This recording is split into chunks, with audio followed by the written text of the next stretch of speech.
JD. Ang kwentong ito ay hango sa totoong buhay. Mula ito sa isa nating kabayan na itago na lamang natin sa pangalang Kaloy. Taong 2000, Bais Oriental. Sa isang barangay sa Bais, liblib na komunidad sa kabundukan ng Negros Oriental, nakatira si Kaloy, isang simpleng tao na nagtitinda ng mani. 38 taong gulang si Kaloy, payat subalit matibay ang pangangatawan. Kayumanggi ang kulay at palaging nakabilad sa araw. Madalas siyang makita ng mga tao habang itinutulak ang lumang kariton sa kabaan ng mabatong daan na puno ng alikabok kapag tag-init at putik kapag tag-ulan.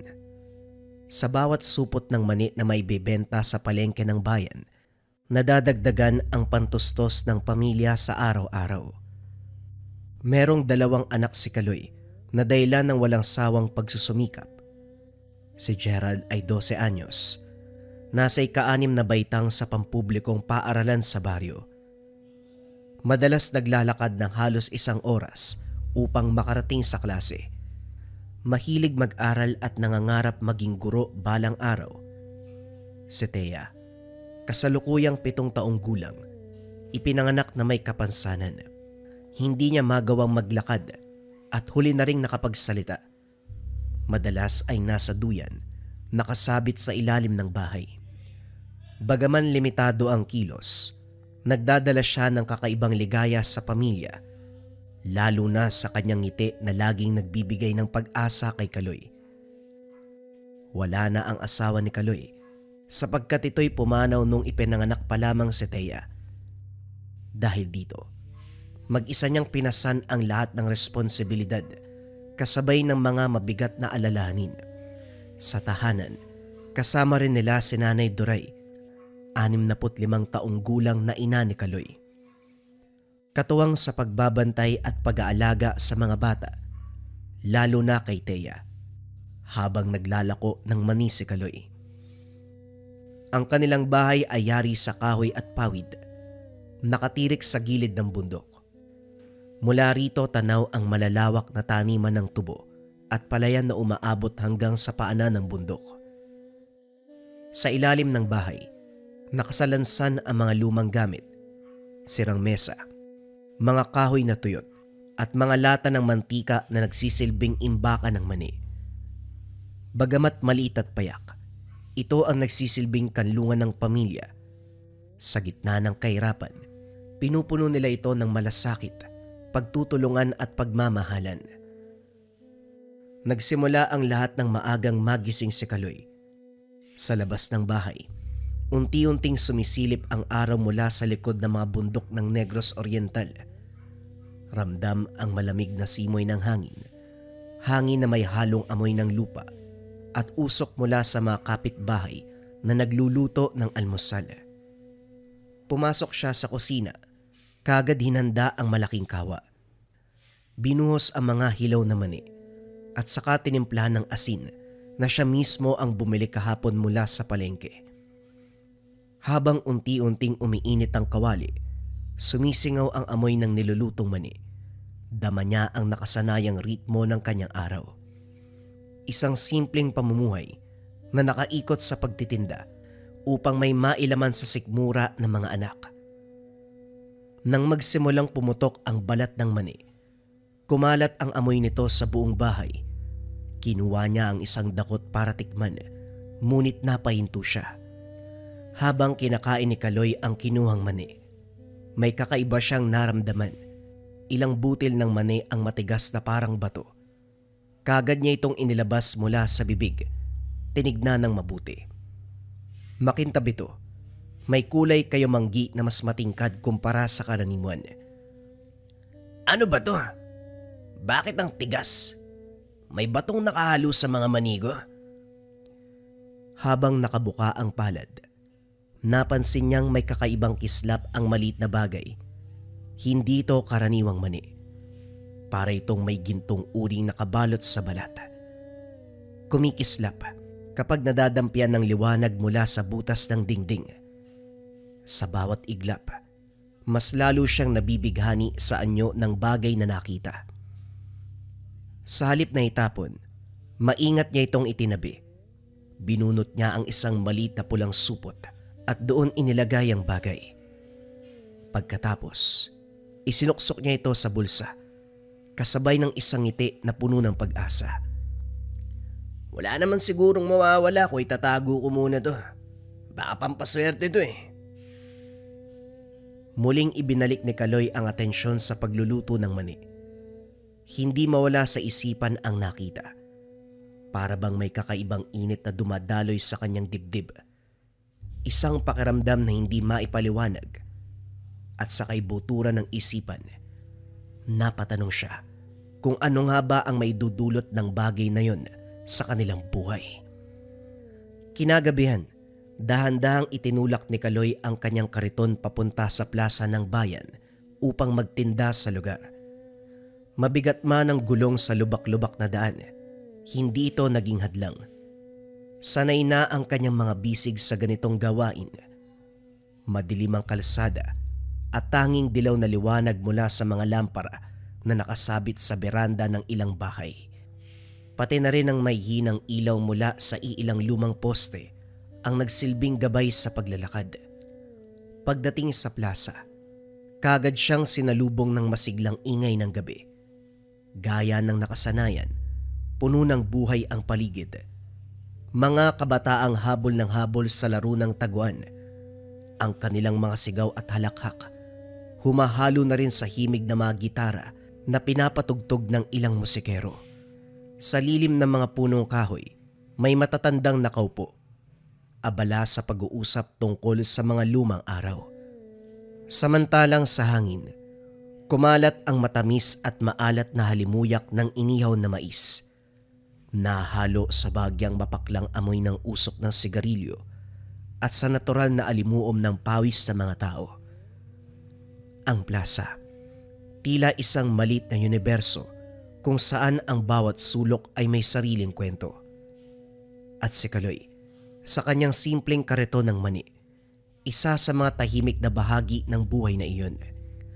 Maya-maya isa-isang hinain ni Kaloy ang mga supot ng mainit na mani.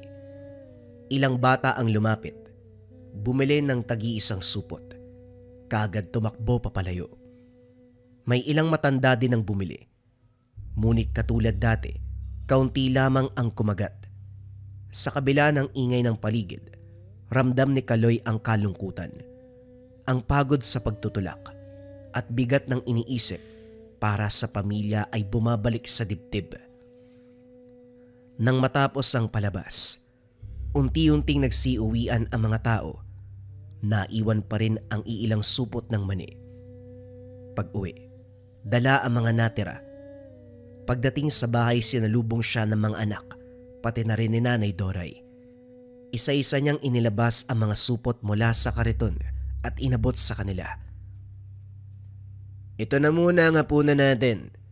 Pasensya na mga anak. Hindi masyadong maganda ang bentahan ni tatay ngayon. Kahit anong sigaw ko sa plaza, konti lang ang bumibili. Sana bukas maraming maibenta. Tinanggap ito ni Gerald. Tahimik na sinimulan ang pagkain. Kahit gutom na gutom ay wala siyang ininda. Tanging tingin sa tatay, puno ng pag-unawa. Si Thea naman, ngumiti ito kahit manilang ang nasa maliit na kamay. Ang mga mata ay kumikislap na para bang sapat na ito para sa kanya. Habang pinagmamasdan ang mga bata, nagsalita si Nanay Doray. Pinupunasan ang pawis sa noon ni Thea. O anak, wag nang malungkot ha. Ang mahalaga, busog ang mga mata. Malay mo balang araw, mabiyayaan tayo ng higit pa sa inihiling natin. Napayuko si Kaloy sa bulsa. Naramdaman niya ang supot na may lamang kakaibang mani. Bahagya niya itong hinawakan. Muling sumagi sa isipan ang tanong na baka ito ang sagot sa problema. Habang nakaupo silang magkakasama sa liwanag ng isang kandila, may malamig na simoy na biglang duman, dahilan upang magsara ang pintuan ng kusina. Nagtinginan sila, Mabilis sa tinawanan ito ni Gerald. Hangin lang yun, tay. Ngunit si Kaloy, hindi mapakali. Ang kakaibang init sa bulsa ay muling sumiklab. Wari ang malit na mani ay unti-unting gumigising. Lumabas ng bahay si Kaloy para magpahangin. Hawak ang matigas na mani. Nakatingala siya sa kalangitan. Pinagmamasdan ng buwan at mga bituin. Kung mutya ka man, kung totoo kang biyaya ng langit o himala ng lupa, sana gabayan mo kami. Hindi para sa sarili ko, kundi para sa mga anak ko. Gusto ko lang silang magabayan ng magandang buhay, kahit gaano kahirap titisin ko para sa pamilya. Biglang humampas ang malamig na hangin. Kasunod nito, isang nakakasilaw na kidlat ang gumuhit sa kalangitan. Kagad bumuhos ang ulan. Sa kanyang palad nagliwanag ang mani. Nanlaki mga mata ni Kaloy. Hindi niya alam kung dapat ba siyang matakot o mamangha. Subalit isang pakiramdam ng pag-asa ang lumukob sa kanya. Parang tinugon ng kalangitan ang kanyang panalangin. Mabilis kinuha ni Kaloy ang lumang pisi at isinabit ang mani sa leeg.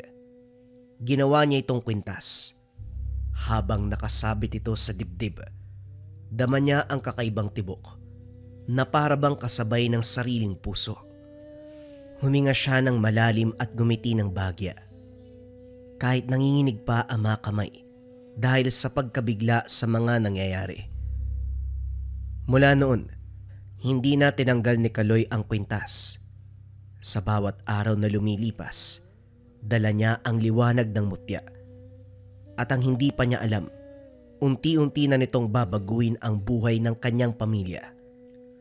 Kinabukasan gaya ng nakagawian, maaga pa lang ay abala na si Kaloy sa pagluluto ng mani. Sa pagkakataong ito, mas magaan ang pakiramdam niya habang niluluto ang mani. Hindi niya maiwasang mapatingin sa mutya na nakasabit sa leeg. Pagkatapos maisaayos ang mga gamit at maihanda ang kariton, naglakad na si Kaloy patungong plaza. Pagdating doon, kagad siyang nabigla sa dami ng tao. May palaro, kantahan, sayawan, at isang patimpalak na ginaganap sa mismong gitna ng barangay. Sa isip niya, baka dito na magsisimula ang swerte. Baka tuluyang maubos ang mga paninda. Lumitaw ang mga unang suki.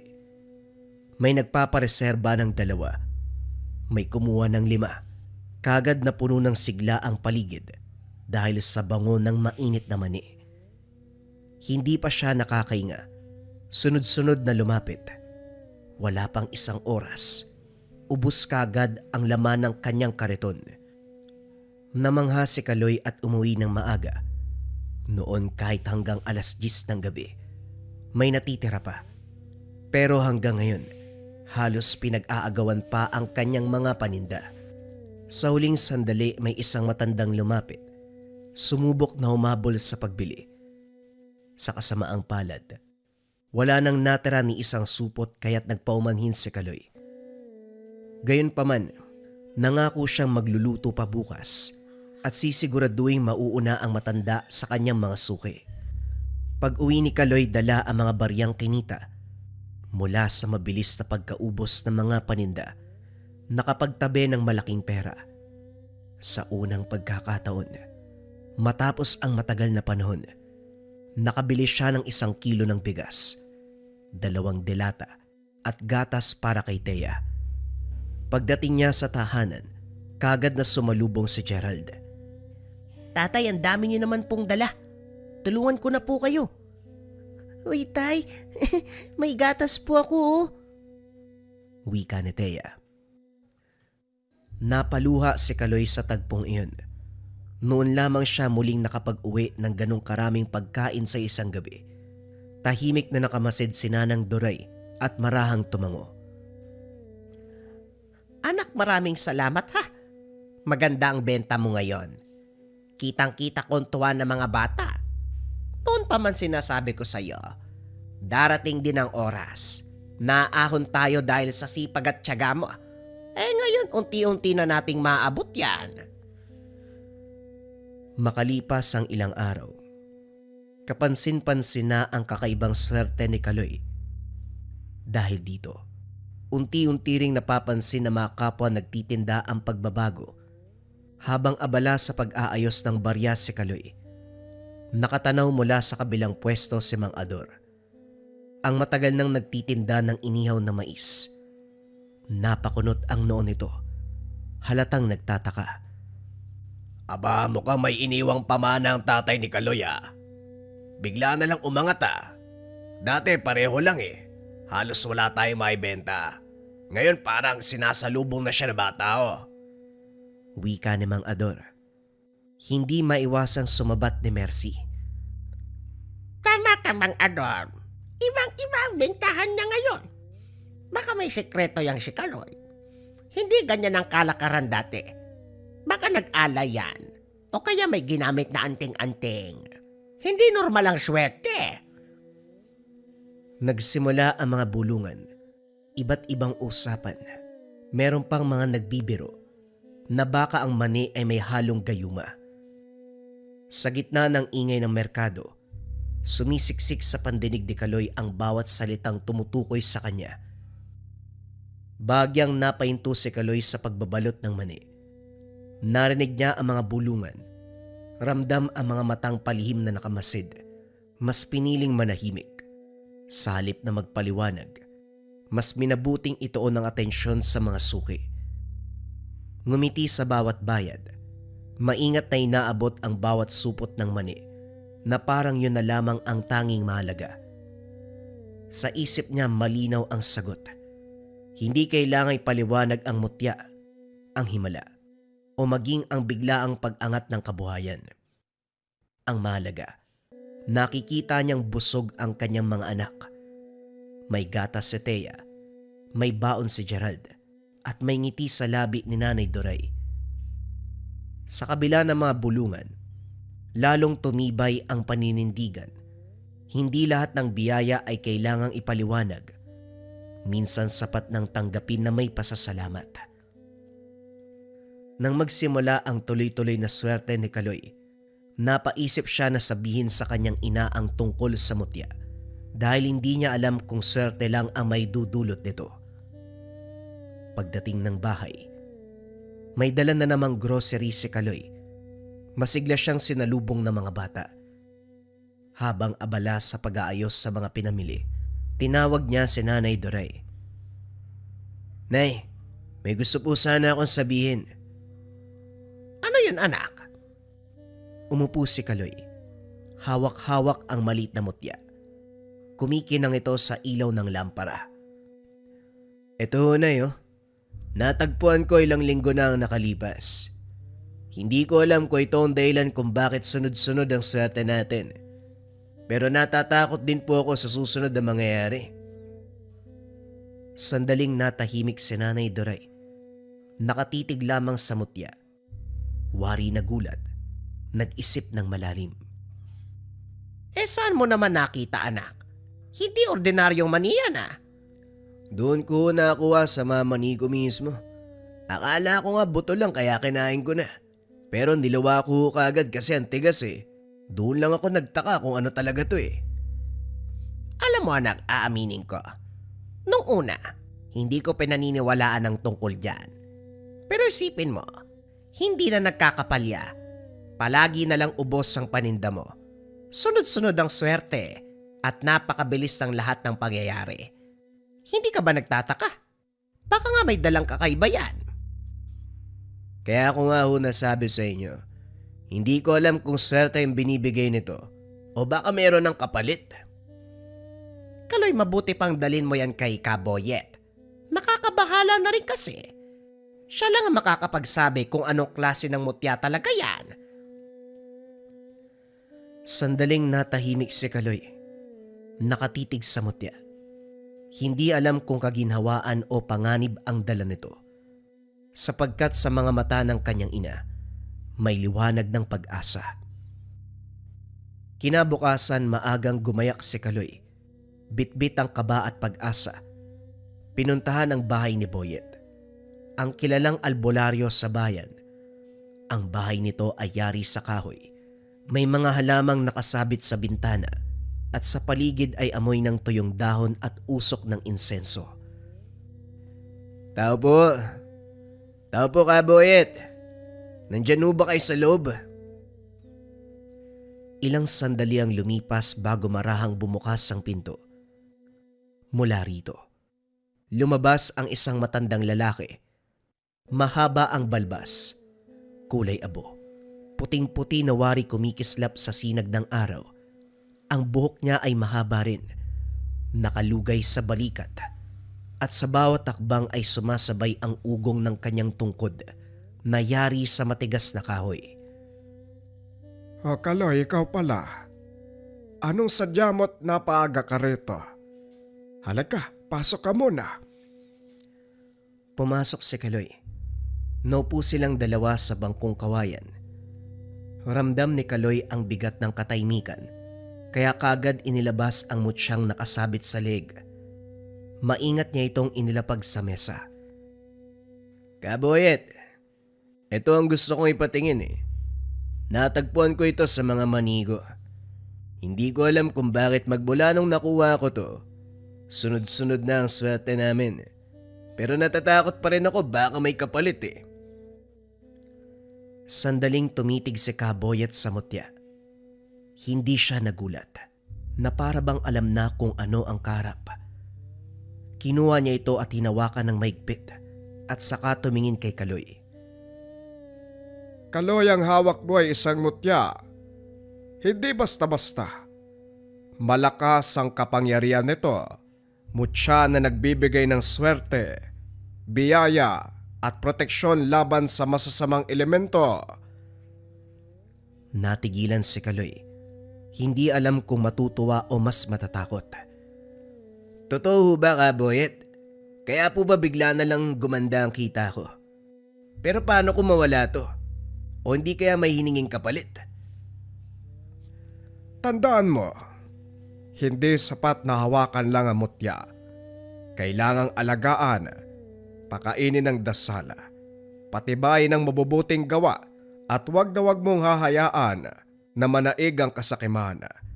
Sapagkat ang mutya ay gaya ng tao, nabubuhay sa liwanag ng kabutihan. Napayuko si Kaloy. Pinisil ang palad.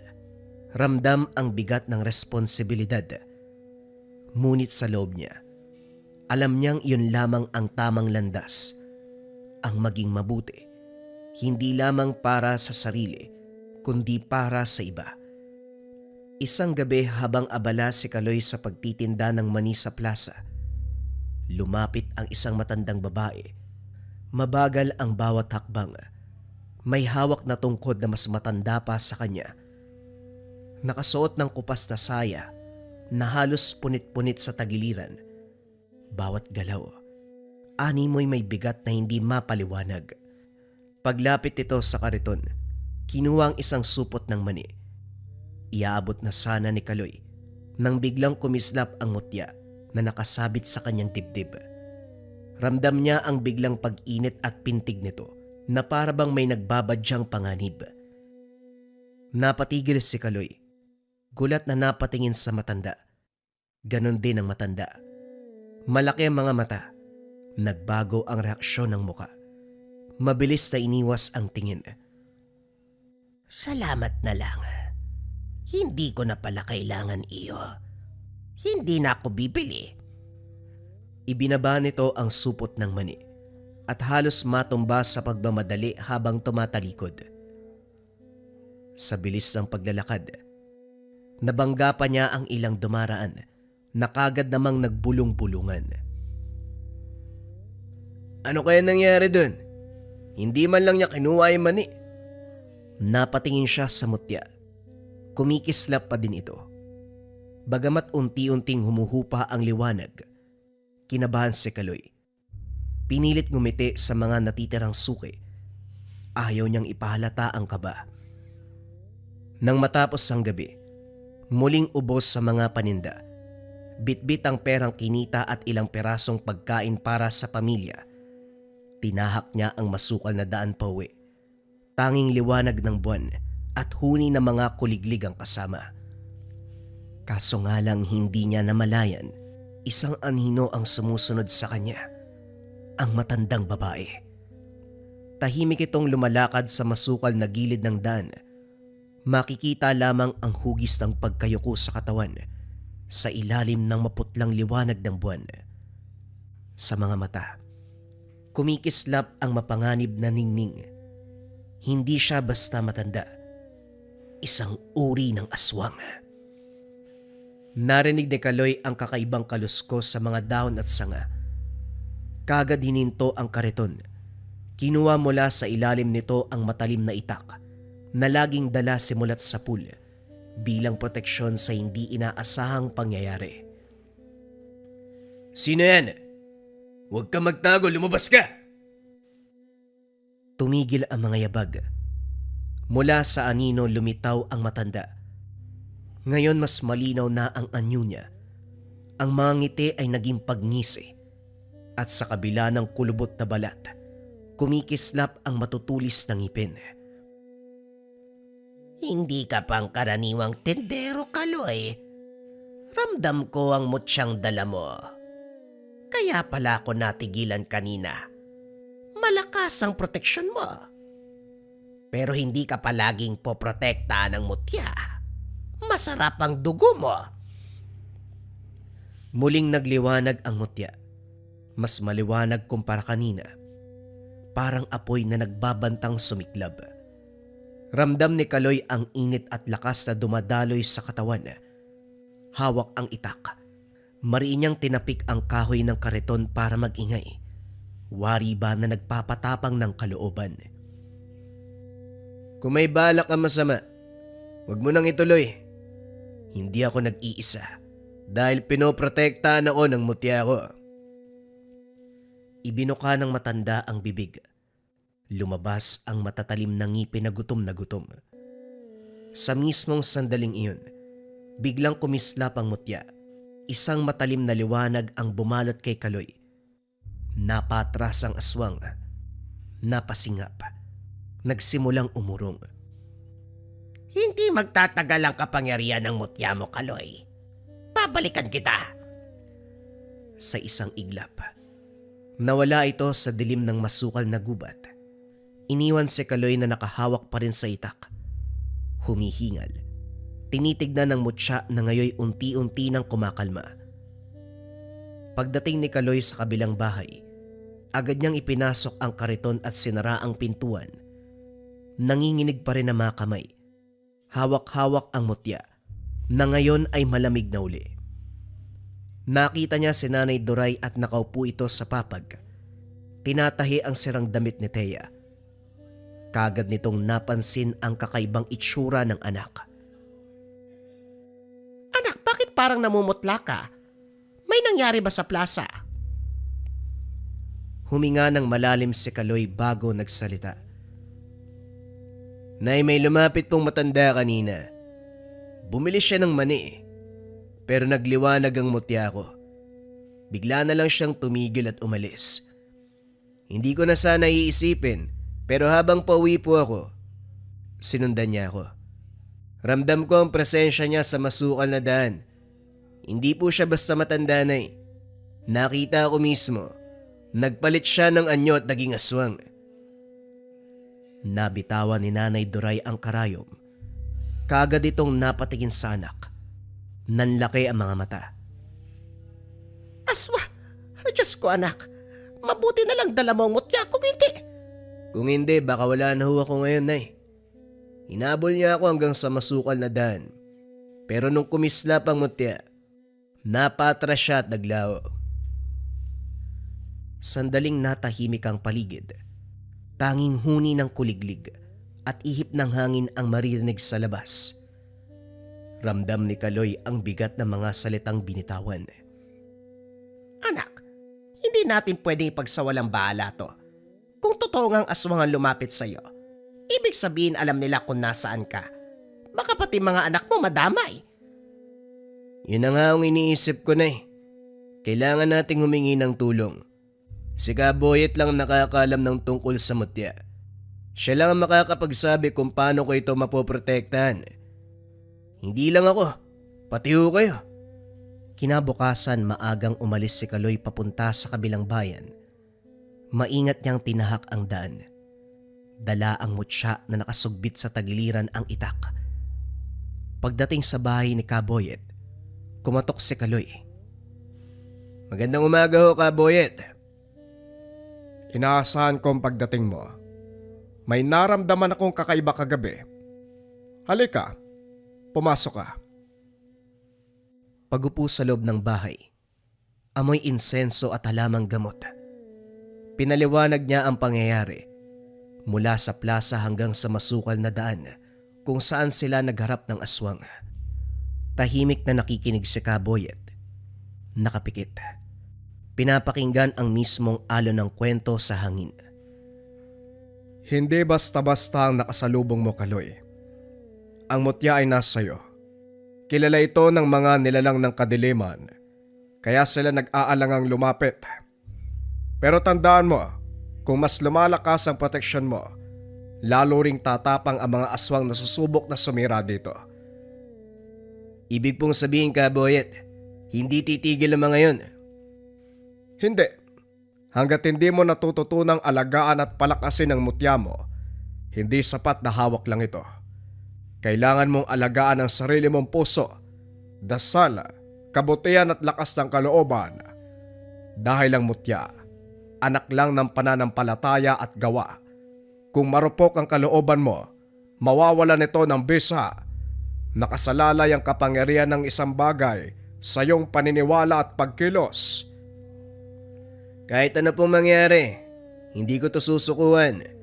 Kung ito magpoprotekta sa pamilya ko, gagawin ko ang lahat.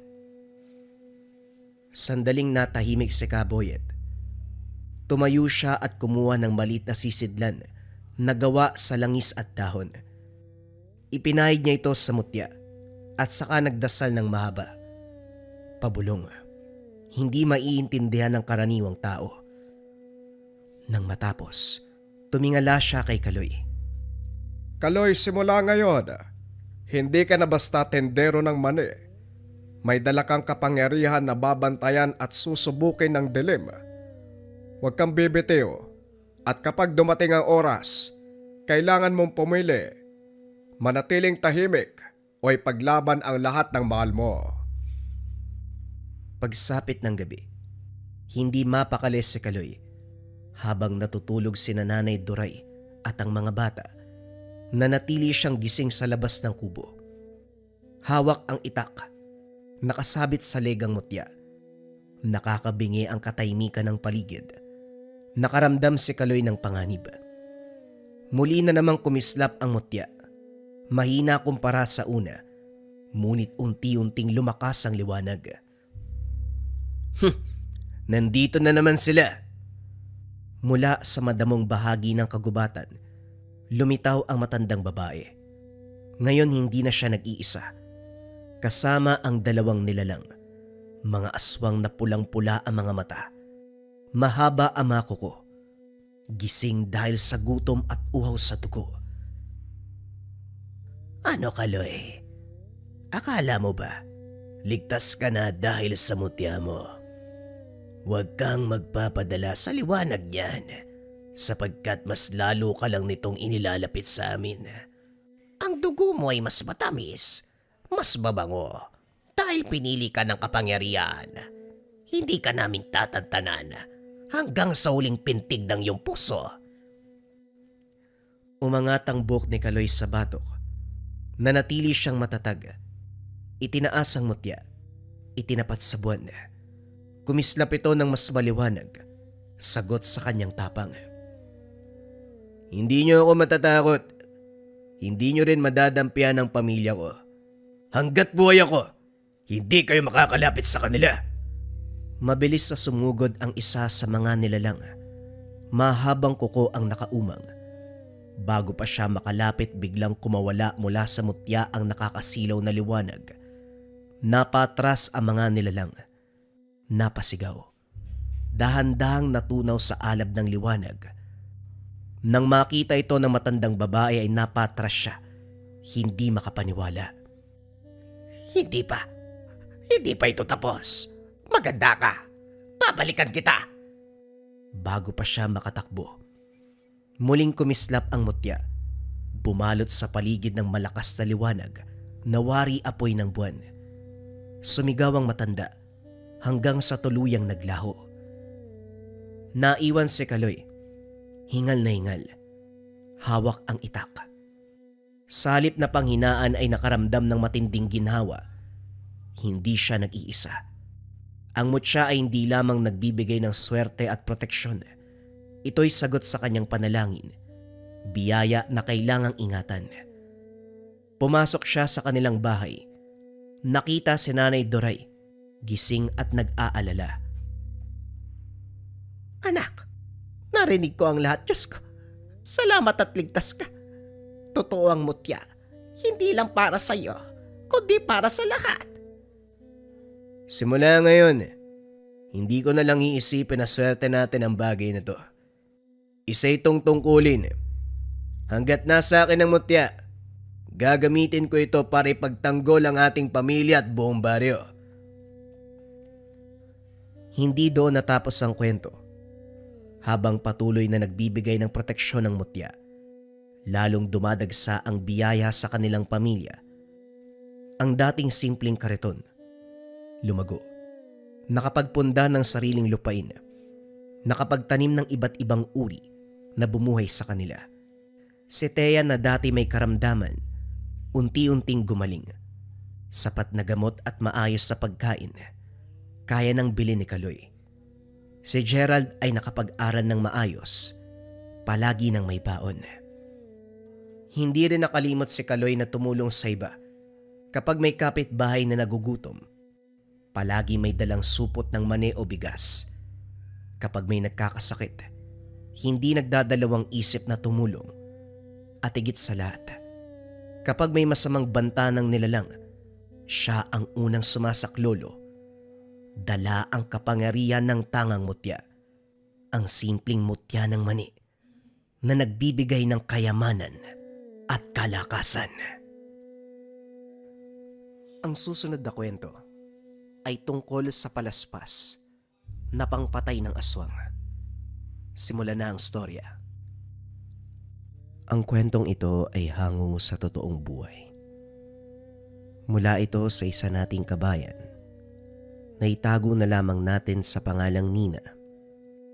Taong 1899, sa liblib na bayan ng Panay. Sino nga ba ang tunay na halimaw? Kung sino ang lumalamon ng laman? O kung sino ang hindi marunong magpatawad? Noong unang panahon pa lamang, matagal nang may madugong hidwaan sa pagitan ng angkan ng mga aswang at angkan ng mga mangkukulam. Sa bawat gabi, naliligo ng dugo ang lupa sa kanilang sagupan. Sa bawat atake, may mga pamilyang nauulila, mga angkang winasak ng walang humpay na galit at paggiganti. Sa loob ng maraming dekada, tanging takot, pangamba, paghihiganti ang naging ilaw ng daanan, isang digmaang walang hangganan na lumason sa kanilang mga puso. Ngunit sa gitna ng digmaan, isang bihirang pag-ibig ang nagbunga. Isang mangkukulam at isang aswang, laban sa lahat ng batas ng kanilang maangkan, piniling magmahalan. Ang kanilang ugnayan ay naging mitya ng pagbabago. Dito napagtanto ng mga angkan na posible pala silang mamuhay ng payapa at magkasama. Sa wakas, napilitan ang dalawang panig na mag-usap. Nabuo ang kasunduang makakapagpabago ng kanilang mga buhay. Hindi na sila maglalaban kung hindi rin lalampas ang bawat isa sa itinalagang teritoryo ng bawat grupo. Sa unang pagkakataon sa mahabang panahon, katahimikan ang bumalot sa mga gubat at mga bayan. Lumipas ang dekada. Ang dating mga pangungutya ay naging paggalang. Ang dating apoy ng galit ay napalitan ng malamig, ngunit matatag na kapayapaan. Bagamat hindi naging lubos na magkaibigan, natutunan nilang mamuhay ng hindi dumadanak ang dugo, patayan sa pagitan nila. Kaso nga lang, nagbago ang lahat. Isang araw, habang naghahanda ng mga ritual at mga kasangkapan sa loob ng tahanan si Aling Isa. Anong ibig mong sabihin, Isko? Nasaan ang kapatid mo? Tanong ni Aling Isa, pinuno ng mga mangkukulam. Katulad po ng sinabi ko na ang sabi ng mga kalaro ni Mila, bigla daw nawala habang naglalaro sila Tugon ni Isko, ang panganay na anak ni Aling Isa. Ano ba naman yung batang yan? Hindi porket paborito ko siya. Gaganyan-ganyan. Napakadami ko ng ginagawa Simula nang mamatay ang ama niyo, sa akin napunta ang responsibilidad ng ating angkan. Sana naman tulungan niyo ko sa pamamagitan ng pag-iwas sa gulo at pagiging pasaway. Huwag ho kayo mag-alala, Nay. Ako nang bahalang maghanap kay Mila. Siguro naman bago magapunan makikita ko rin siya. Papasabihan ko rin ang mga bata. Kung ganun, maraming salamat, anak. Nagpatuloy na ang matanda sa trabaho, habang si Isko naman lumabas muli upang hanapin ang kapatid. Katulad nga ng sinabi ni Aling Isa, hindi na naging madali ang pamumuhay nito simula nang yumao ang asawa. Hindi pa rin matukoy kung ano ang eksaktong dahilan ng pagkamatay, ngunit tinanggap na lamang ito ng pamilya. Mabuti na lamang binata na ang anak na si Isko, na siyang naging katuwang kahit papano sa pamamalakad ng matandang babae. Tahimik naman, may kanya-kanyang buhay madalas ang mga kapwa mangkukulam nito. Ngunit ganun pa man, hindi nawawala ang responsibilidad niya na tumulong at turuan ang mga nasasakupan. Hindi lamang ordinaryong mga mangkukulam ang angkan nila Aling Isa. Matatag ang kanilang komunidad. May respeto sa bawat isa. Dahil ang kanilang mahika ay hindi ginagamit sa kasamaan, kundi upang makatulong sa mga kapwa, ipagtanggol ang mga naaapi. Kaya naman madalas silang nakakatunggali ang mga aswang noon dahil sa mga mortal na nangingi ng kanilang tulong. Kaso nga lang dahil din sa kasunduan, ang tulong na lamang na maipapayo nila, wag nang lumapit sa teritoryo ng mga aswang. At kung nais sila ng kaligtasan, mabuti nang dumaan sila o manatili sa lugar ng mga mangkukulam. Dahil sa ganitong pangyayari, ilan sa mga aswang ang napilitang mamuhay sa pagkain ng mga hayop dahil limitado na lamang ang mga mortal na kanilang nakukuha.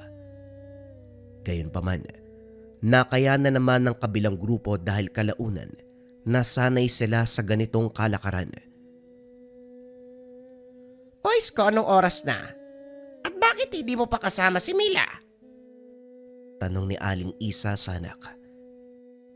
Hindi sumagot si Isko. Balisa. Tulala sa kung ano man ang nais itong sabihin. Ano bang nangyayari sa'yo, iha? Sumagot ka kapag tinatanong ka. At ano yung hawak mo? Hindi pa rin sumasagot si Isko. Itinaas lamang nito ang hawak. Isang tela. Punit at maraming dugo. Nung una ay hindi maintindihan ni Aling Isa kung para saan. Ngunit nang titigang mabuti, kagad niyang kinuha ang tela at nakita nito ang bulaklak na nakatahi sa damit. Nanlaki ang mga mata. Tinanong muli si Isko. Walang ibang nagawa ang binata kung hindi tumango at maluha na lamang. Napasigaw ng napakalakas ang pinuno ng mga mangkukulam. Hindi niya matanggap na sa isang iglap mawawala ang kanyang anak. Nawalan na nga ako ng asawa. Pati anak ko kukunin niya. Mga aswa, magbabayad kayo sa ginawa niya. Kumidlat ng napakalakas ng gabing yun bago bumagsak ang malalakas na ulan. Sa sobrang lakas ng emosyon, maging ang panahon ay nakikiramay sa mangkukulam. Ang sabi ng mga bata sa akin, Naglalaro sila ng taguan. Nung una, akala nila sobrang galing lang ni Mila na magtago eh. Kaso nag-alala sila. Lumipas na ang ilang oras, hindi pa rin siya nagpapakita. Lumapit sila sa akin kanina dahil akala nila nakauwi na eh. Kaya naman pumunta rin ako sa'yo nung umaga. Kaso nga lang, wala na talaga si Mila eh. Saan mo nakita ang telang yan? At nasaan ang katawan ni Mila? Napalunok ng napakalalim si Isko. Hindi sigurado kung paano ito sisimulan. Kung saan bago ang harang, sa bungad ng teritoryo natin at mga aswang. Lumagpas sila sa harang natin para kunin si Mila. Sumigaw na lamang sa sobrang galit ang matanda. Nang maisip nito na sinira ng mga aswang ang kasunduan para lang makatikim muli ng laman. Magkahalong hinagpis, lungkot at matinding galit ang naramdaman ni Aling Isa. Nang mga panong iyon, tanging paghiganti na lamang ang nag-iisang laman ng kanyang isipan. Samantala, sa kampo ng mga aswang, habang abala si Mang Roman, ang pinuno ng mga ito, sa pakikipagpulong sa mga tauhan, biglang may sumingit upang magatid ng importanteng balita. Siguraduhin mong importante ang sasabihin mo, Ismael. Hindi porket anak kita, hindi mo gagalangin ang ating tradisyon. Wika ni Mang Roman. Pasensya na po kayo, tay. Importante ang sasabihin ko. Hindi na ito pwedeng magintay. Umalis muna sa silid ng ama upang silang dalawa ang mag-usap. Oh, hindi ba maganda yon? Nakahuli ng mortal na mga bata. Sigurado matagal na silang nagugutom at maaaring hindi na rin sapat ang karne ng mga hayop para sa atin. Ang pagpupulong nga namin ang patungkol dyan. Dahil sa pakikialam ng mamang kukulam, hindi na kasing lakas sa mga dating aswang ang angka natin. Hindi niyo naiintindihan, tay. Hindi lang basta bata ang napatay nila. Nasa kalagitnaan ng pagkain ng mga bata nang makita ko mukha ng biktima. Anak ng isang mangkukulam. Teka, sigurado ka ba sa sinasabi mo, anak? Baka naman kamukha lang yun. At isa pa, sa dinami-daming mortal na dumadaan sa kanilang teritoryo, posibleng anak yun ng mga dayuhan. Sigurado ako, tay. Hindi ko alam kung ano mangyayari sa atin kapag nakaabot na sa kanilang impormasyon. Ngayon pa lang nakakaramdam na ako ng dilubyo. Kakaiba ang lakas ng kidlat at ulan ngayong gabi. Ang panahon ay konektado sa kanilang damdamin. Panalangin na lang sana na hindi yon anak ng pinuno. Kung ang bawat miyembro nila ay pinapahalagahan, paano na lang kung mismong anak na ng pinakamataas sa ang kanila ang nabiktima? Dalhin dito mga bata. At kung kaya, dalhin dito ang bangkay. Sana lang walang maiwang bakas o ebidensya na makakapagturo sa atin sa teritoryo ng mga mangkukulam. Hanggat maaari iwasan natin ang gulo. Lumipas ang ilang araw bago tuluyang mabunyag ang katotohanan. Matapos ang masuring imbestigasyon ng mga aswang, natuklasan na habang naglalaro sila Mila at ang mga kasama nito, napadpad ang batang babae sa mismong teritoryo nila. Sa hindi inaasahang pagkakataon, may mga batang aswang na naroon, nag-aabang ng mga ligaw na hayop o kapag sinuwerte ay tao. Umakyat sa harang ang bata at doon nagtago. Hindi na malayang nakatawid na siya sa ipinagbabawal na lupa.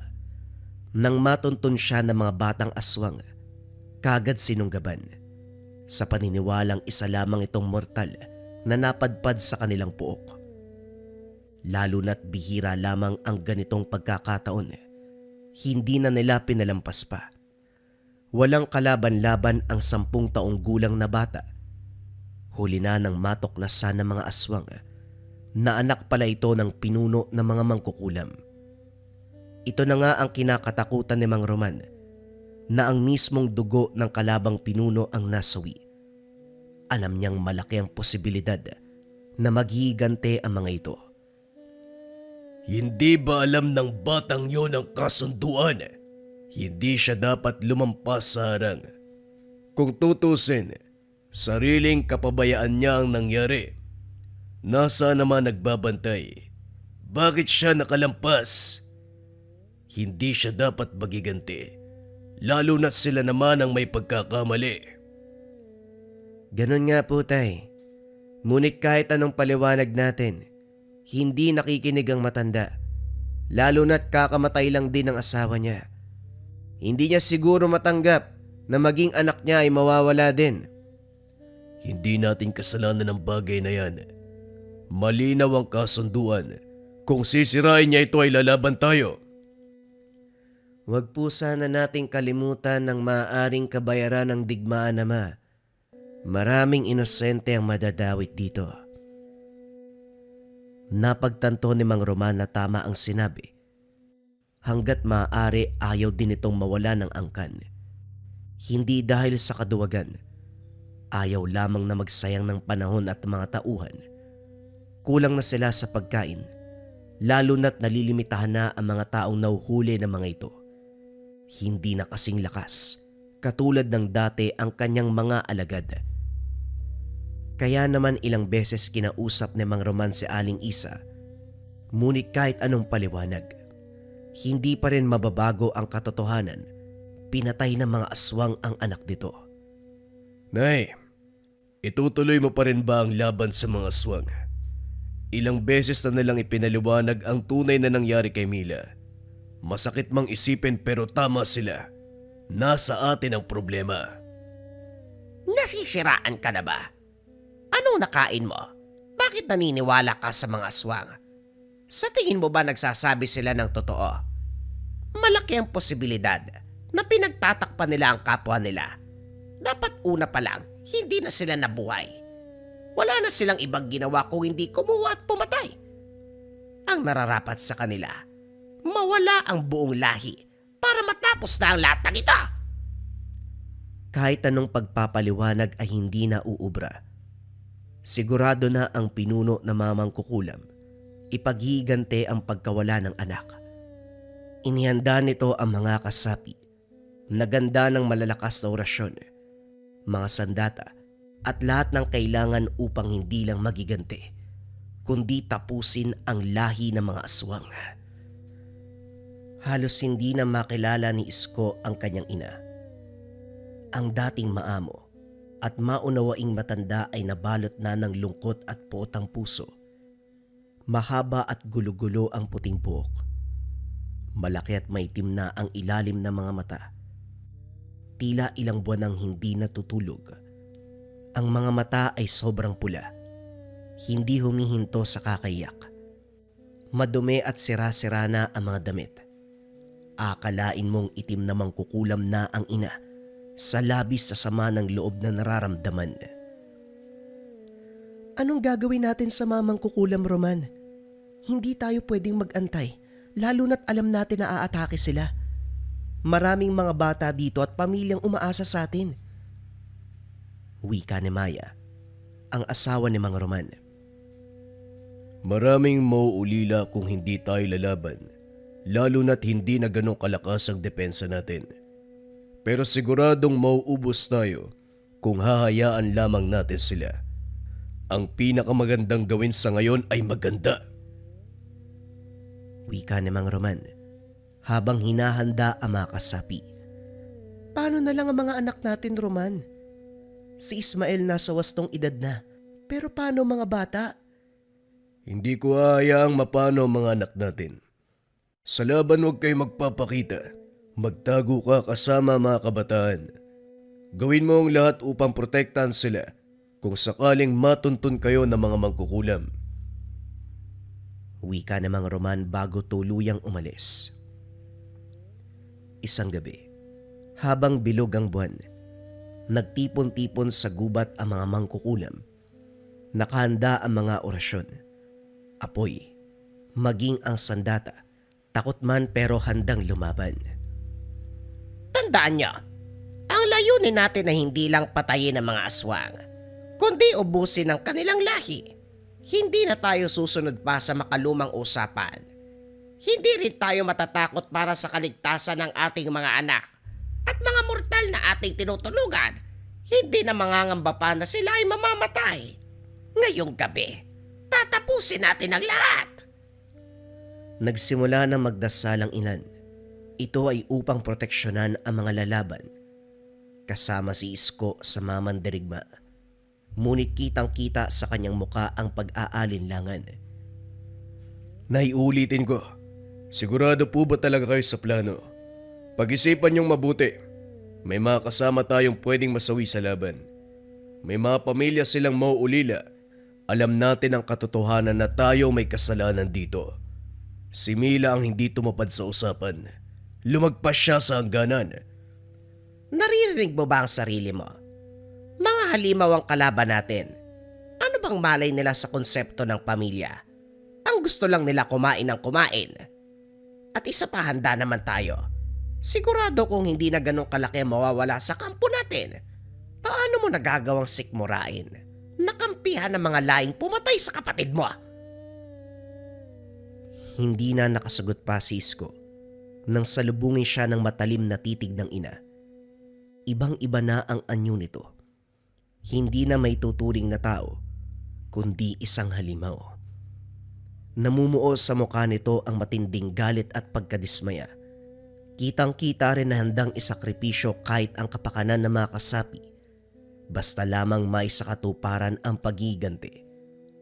Kaya naman, inihanda na lamang muli ni Isko ang sarili sa laban. Mula sa dilim, unti-unting lumitaw sila Mang Roman kasama ang mga alagad. Tahimik na naglalakad pasulong. Sa unang tingin, walang pinagkaiba sa mga ordinaryong tao. Nakipagtitigan ang ilan sa mamangkukulam. Gulat na gulat sa nasasaksihan. Ito ang kauna-unahang pagkakataon na muli silang magkita ng malapitan. Sa lahat ng taon na nagdaang tahimik at payapa, muli na namang magsisimula ang kaguluhan. Huwag kayong magpapalinlang sa mga aswang na yan. Mga halimaw! Hindi kami halimaw. Pinoprotektahan namin ang angkan at ang kapakanan ng aming pamilya. Wika ni Mang Roman. Hindi nyo tinupad ang kasunduan. Hindi dapat mangingialam ang grupo nyo sa lahi namin. Kasunduan. Huwag kang magpatawa. Kayo ang unang sumira sa kasunduan. Kung digmaan ang gusto nyo, tatanggapin namin. Pero huwag kayong magmaang-maangan na kayo ang unang nanggulo. Dito na sumiklab ang laban. Ang ilang dekadang kapayapaan, tuluyang nabasag ng gabing yun. Sa gitna ng madilim na kagubatan, nagsimula ng mag-orasyon ang mga mangkukulam. Bitbit ng bawat isa sa kanila ang mga gamit. Iba't ibang uri ng mga sandata na kinargahan ng mataas na uri ng orasyon upang magsilbing lason sa kahit sinong tatamaan. Kumidlat ng napakalakas sa gitna ng dalawang panig. Nang mapagtanto ni Mang Roman na hindi na talaga magpapaawat ang matandang mangkukulam, unti-unti silang nagbago ng anyo. Ang ilan sa nilang nabiyak ang mga bibig hanggang tenga. Doon lumabas ang napakahabang mga dila. Lumitaw din ang mga pangil na kumikislap sa ilalim ng buwan. Humaba ang mga kuko, handang bumaon sa laman ng kalaban. Ang ilan ay tinubuan pa ng pakpak. Sinasabi ko sa inyo, mapagpanggap ang kanilang lahi. Huwag kayong mag-aalinlangan na patayin sila. Wika ni Aling Isa. Napangisi na lamang ito. Sa unang bugso ng laban, isang mangkukulam ang mabilis na nagsunog ng papel na may orasyon. Isinigaw nito ang dasal at kagad sumabog sa apoy ang isa sa mga aswang. Nagpumiglas, ngunit kalaunan ay tuluyan ding nasunog ang katawan. Umangil ng napakalakas ang mga kasapi at sumugod na rin ang buong grupo. Halos mayanig ang lupa sa bawat yapak ng mga nilalang. Agad-agad silang gumanti. Mabilis tumalo ng iba habang ang iilan ay lumilipad. Sinaksak gamit ang mahabang kuko ang ilang mangkukulam. Hinugot ang puso at ang mga lamang loob. Halos maligo na ng dugo ang bawat panig. Umalingaw-ngaw ang sigaw ng bawat nasasaktan o napapaslang. Nagbuhos ng banal na langis ang isa sa mamang kukulam na siyang kagad ikinasawi ng mga nilalang. Tila nalapnos ang mga ito, natunaw na parang tubig. Ngunit limitado lamang ang kanilang dala. Hindi inasahan ni Aling Isa na napakaraming kasapi niya ang masasawi. Minaliit niya ang kakayahan ng kalaban. Nagpatuloy ang digmaan. Bawat namamatay ay may kapamilya o kaibigang nagiganti. Walang nagpapatalo. Tanging dalawa lamang ang gagawin ng bawat isa. Pumatay o ikaw ang mamatay. Naglabas ng kakaibang palaspas si Aling Isa. Hindi may paliwanag ang itsura nito.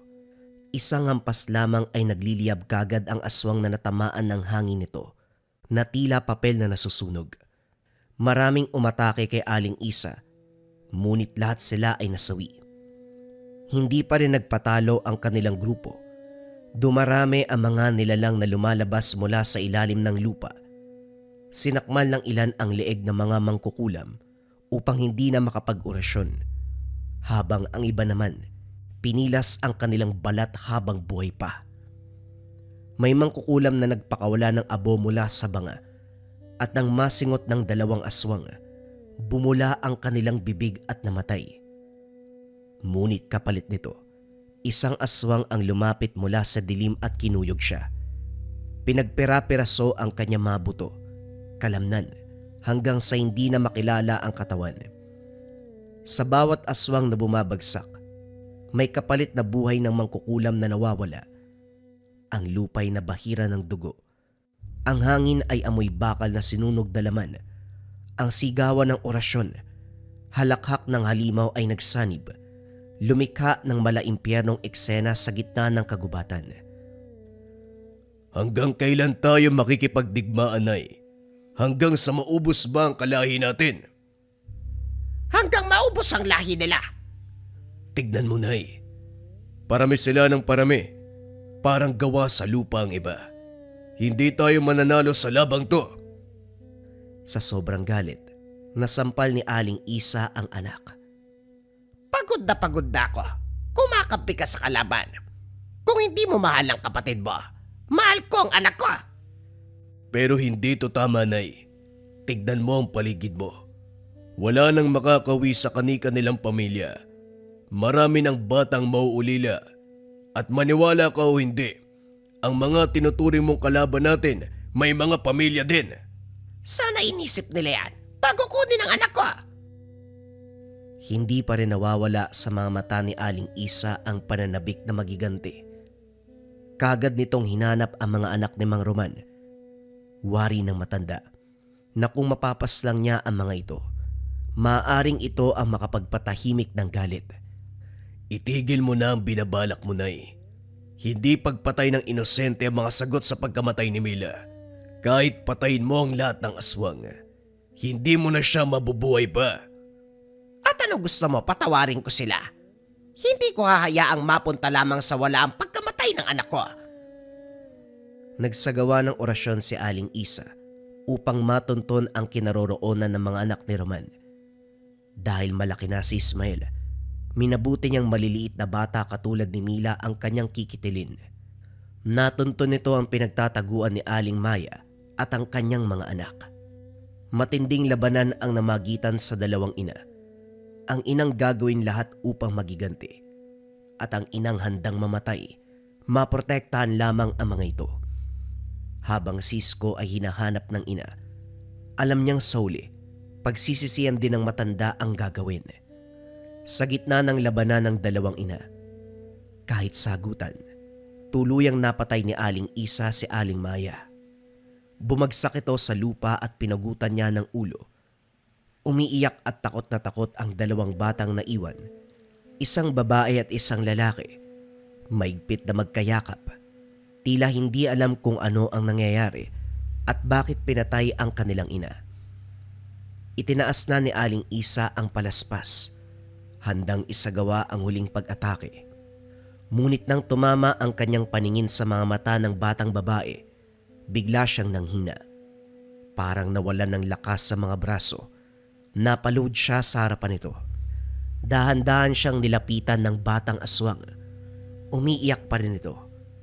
Nanginginig ang katawan, subalit matapang na itinulak ang kapatid sa kanyang likuran upang ilayo sa matanda. Handa siyang magsakripisyo kahit takot na takot upang protektahan lamang ang bunso. At nang sandaling iyon, nakita ni Aling Isa sa mga mata ng bata ang mukha ni Mila, ang kaparehong inosenteng titig, ang parehong pagmamakaawa. Naalala niya ang sariling anak. Hindi nagkaroon ng pagkakataon si Aling Isa na ipaglaban ang anak hanggang kamatayan, bagay na nagawa ni Aling Maya. Nakipaglaban hanggang sa huling hininga, alang-alang sa anak. Nalusaw ang galit ni Aling Isa, napalitan ng kirot at pagkabagabag. Saktong dumating si Mang Roman at si Isko. Akala ng dalawa, maglalaban sila. Ngunit napagtanto na kapayapaan lamang ang nais ng bawat isa. Ako na lang ang patayin mo. Huwag ang mga anak ko. Inosente at walang malay ang mga yan. Parang awa mo na. Ako na lang ang kunin mo. Hindi na sana magiganti pa si Aling Isa. Sa hindi inaasahang pagkakataon na bitawan niya ang palaspas. Mula dito umiip ang hangin. Biglang nagliyab, tumama sa matandang pinuno. Bago tuluyang lamunin ng apoy, nagsalita si Mang Roman. Ang tinig ay puno ng pait, ngunit may dignidad. Tumigil ka na sana sa pag-asik ng dilim, Aling Isa. Oo, kami mga aswang. Ngunit hindi kami halimaw kagaya mo. Napaluha si Isko sa huling salita ng pinuno. Nangako siya na aalagaan at hindi papabayaan ang mga naiwang anak. Bago tuluyang naglaho sa usok at maging abo, napangiti si Mang Roman. Huling tanda ng pag-asa sa kabila ng kanyang sinapit. Mabigat ang iniwan nitong alaala, ngunit nagpatuloy pa rin ang buhay ng mga mangkukulam. Unti-unti nilang binuo ang komunidad. Si Isko sa tapat ng kanyang pangako, inalagaan ang dalawang batang naulila, inalagaan si Sergio at Nina. Sa kabila ng lahat, natutong magpatawad ang dalawang bata. Pinatawad si Aling Isa, isang bagay na hindi nagawa ng matanda para sa kanyang sarili. Maraming buhay ang nawala, mga pamilyang nawasak, mga pusong nadurog dahil sa kanyang galit. Ngunit sa bukal na pagpapatawad ng dalawang naulila, tuluyang natapos ang digmaan, tuluyang natapos ang hidwaan sa pagitan ng mga aswang at angkan ng mangkukulam. Sobrang malas na ba ng negosyo nyo, mga kabayan? Or yung tipong kahit kompleto naman yung tulog mo, parang pagod ka pa rin. Madalas, mga kabayan, hindi lang dapat kasi malinis yung physical na lugar, dapat hanggang spiritual. Ang tawag dito sa nasa harapan ko ay incenso candle for cleansing. Sinisindihan to ng 3 to 15 minutes sa umaga at sa gabi. Ang bisa ng incenso candle for cleansing, pang-cleanse ng lugar, pang-taboy ng negative energy para maganda yung pasok ng swerte at iwas sakit na bunga ng negative energy. Hindi ito regular candle, mga kabayan, ha? Specialized candle siya, insenso na ginawang kandila at nilagyan pa ng iba't ibang uri ng sangkap upang maging pang-cleansing. Pwede mo siyang sindihan sa negosyo, sa tahanan, sa kwarto, sa tambayan. Kung saan mo nararamdaman yung negatibong enerhiya, doon mo siya sisindihan, mga kabayan. And if ever may magamit na kayo sa Lika merchandise, hindi nyo maipapangako na madadasalan o makakargaan araw-araw, pwede ka magsindi ng insenso candle. Basta galing sa likha. Pagkasindi ng gamit, itatabi mo lang yung mga gamit doon mga kabayan, nakikleanse na siya, nakokonsagra, mas naaalagaan. Marami tayong version na pagpipilian, pwede yung regular version, yung can version, yung tea light version. Lahat naman yan mga kabayan ay specialized candles, lahat yan ay insenso, lahat yan may iba't ibang uri ng sangkap at lahat yan nariyan ang orasyon at guidelines. Kung interesado kayo sa insenso candle, maklens ang lugar, i-visit nyo lang ang shop ng Likha Merchandise. Mag-ingat sa mga scammers.